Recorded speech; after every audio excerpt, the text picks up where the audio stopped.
గుర్తుపెట్టుకోండి. ఇందాక కూడా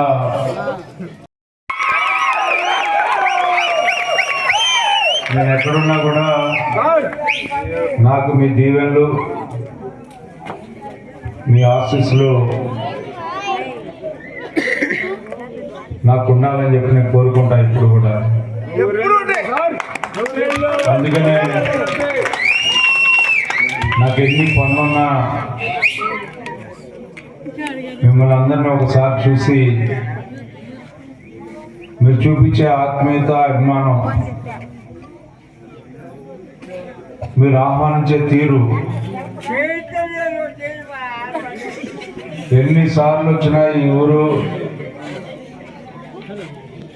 మీరు అదే అభిమానాన్ని, అదే గౌరవాన్ని నాకు ఇస్తూ ఉంటారు.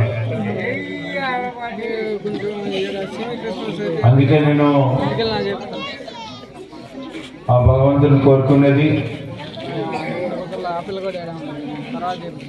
మీ అందరి యొక్క జీవితాలు కూడా సంతోషంగా ఉండాలి, ఎలాంటి కష్టాలు నష్టాలు జరగకుండా ఉండాలి, మీ బిడ్డల భవిష్యత్తు బాగుండాలి, మనందరం కూడా కలిసిమెలిసి జీవించాలి, మనందరం కూడా ఆ దేవుడి బిడ్డలుగా ఎవరికి కూడా నష్టం రాకుండా ఉండాలని చెప్పి ఆ భగవంతుని కోరుకుంటూ ఉంటాను.